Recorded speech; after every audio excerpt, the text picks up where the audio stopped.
Olá, novamente. Gostou do clipe? Sonda-me. Às vezes nós precisamos deixar Deus sondar as nossas vidas para que possamos mudar as nossas situações. Muitas pessoas têm me perguntado, pastor, a minha vida tem sido uma vida simples, eu tenho vivido simploriamente, nada acontece, o sobrenatural não acontece em minha vida. Há muito tempo que eu não vejo milagres, a multiplicação em minha vida, bênçãos. Só da casa para o trabalho ou da casa para a igreja, nada acontece mais. E quando essa situação impera na tua vida, nós precisamos refletir. A reflexão é o momento de nós analisarmos. Tem muitas pessoas no decorrer da sua vida esquecem de se autoanalisar, refletir, parar. Nós precisamos analisar, nós precisamos aprender o que é que e olhar para o passado. O que nós estamos fazendo? Muitas vezes nós achamos que Deus esqueceu das nossas vidas. Acho que Deus está dando um tempo para as nossas vidas. Não, Deus, Ele nos ama minuto a minuto, segundo a segundo. A sua misericórdia é renovada todos os dias. Os princípios de Deus, a essência de Deus, que é o amor, todos os dias prevalece em nossas vidas. E quando nós paramos para refletir, nós encontramos alguns princípios de Deus para as mudanças. Você quer ter o sobrenatural na tua vida? Você quer ter milagres na tua vida? Você quer ter tua vida abençoada, modificada, inovada? Então vamos ler a palavra de Deus. A palavra de Deus, ela explica. E tem um texto muito interessante para você aprender a modificar a tua vida, a voltar aos princípios de Deus. Lá em 1 Crônicas, abra a tua palavra de Deus. Você está com a tua palavra de Deus? Então abra a palavra de Deus em 1 Crônicas, capítulo 13. No livro de Crônicas, capítulo 13, nós verificamos a Arca da Aliança novamente resgatada. Mas o que significa isso? Significa que um dia o rei Davi, ele olhou para o povo e começou a verificar que não existia mais milagres, que Deus não fazia o sobrenatural, tudo acontecia simplesmente o normal. É isso que está acontecendo em muitas vidas, muitas famílias, com muitas pessoas. Trabalha, paga-se a conta, não sobra nada. Vai-se à igreja e nada acontece. A palavra de Deus relata em 1 Crônicas, capítulo 13, o retorno de algo importante para a tua vida. Mas a arca, como poderia ter a arca da aliança novamente em minha vida? Quando Davi, o rei Davi, ele observou que o povo não tinha mais a bênção de Deus, do sobrenatural, ele começou a observar o que é que faltava. E quando ele começou a observar o que faltava, ele notou que faltava algo especial no meio do povo. A Arca da Aliança. A Arca da Aliança, ela foi instituída por Deus quando Deus disse a Moisés: Moisés, faça uma arca, ela teria que ter 2,5 medidas de côvadas de comprimento e 1,5 medida de côvadas de altura. Ela teria que ser formada por algo especial, uma madeira nobre.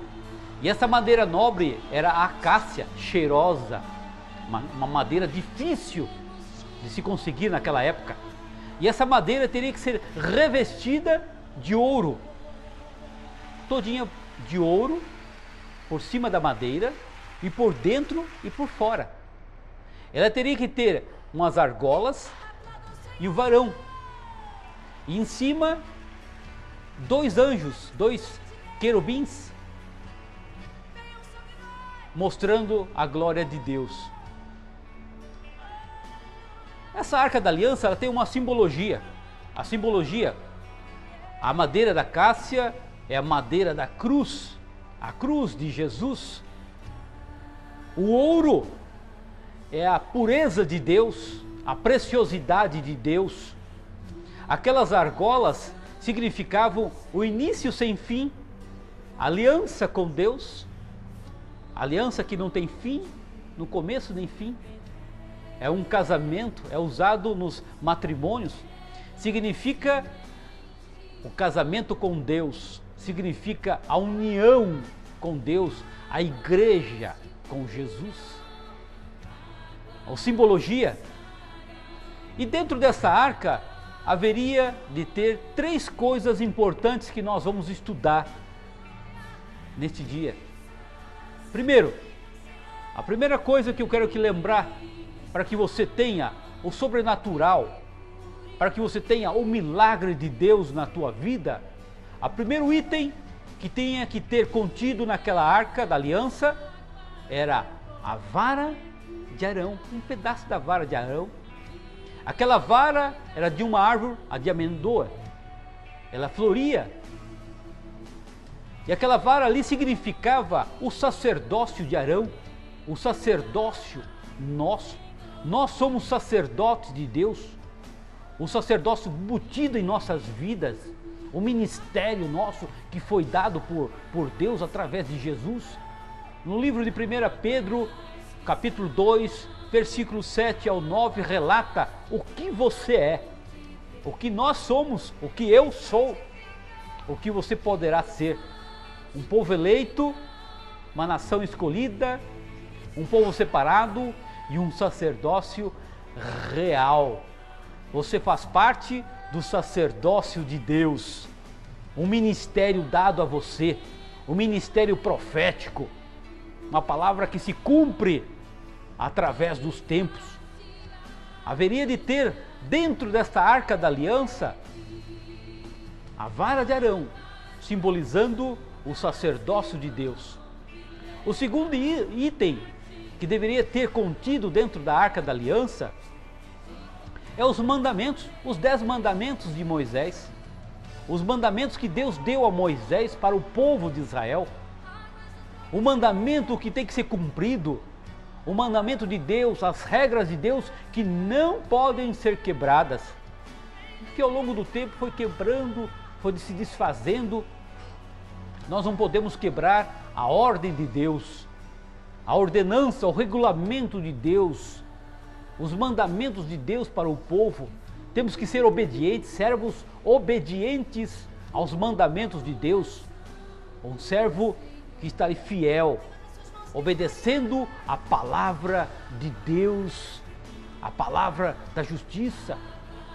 O terceiro item que eu quero falar é que dentro desta arca da aliança deveria ter um pouco do maná, simbolizando Deus suprindo o povo, Deus dando o mantimento, Deus dando o maná, aquele maná que foi derramado no deserto.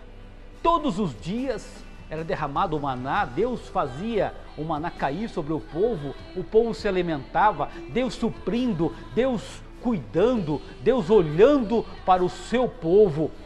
3 itens importantes para as nossas vidas: é um sacerdócio, os mandamentos de Deus que traz a verdade para as nossas vidas e o alimento de Deus que nos mantém sadios, vigorosos, abençoados. 3 itens. E quando Davi observou que no meio do povo não havia a arca da aliança, ele refletiu de que Deus não estava abençoando o povo de Israel porque faltava o essencial, a representatividade, a segurança de Deus no meio do povo. Você está com a arca de Deus na tua vida? Você está com o sacerdócio? Você está cumprindo os mandamentos de Deus, sendo um servo obediente? Você está se alimentando no maná de Deus? Você está sendo alimentado pela palavra de Deus? Preste atenção. Quando Davi observou de que os milagres não aconteciam porque faltava, ele reuniu imediatamente todos os sacerdotes. No texto de 1 Crônicas, capítulo 13, relata de que Davi, o rei Davi, reuniu todos os sacerdotes, reuniu todos os levitas, reuniu os capitães dos milhares, reuniu os capitães dos centos, reuniu os anciões, reuniu o povo. Todos precisavam ter ciência da necessidade da arca da aliança no meio do povo. Só assim Deus poderia derramar a sua unção, a sua bênção.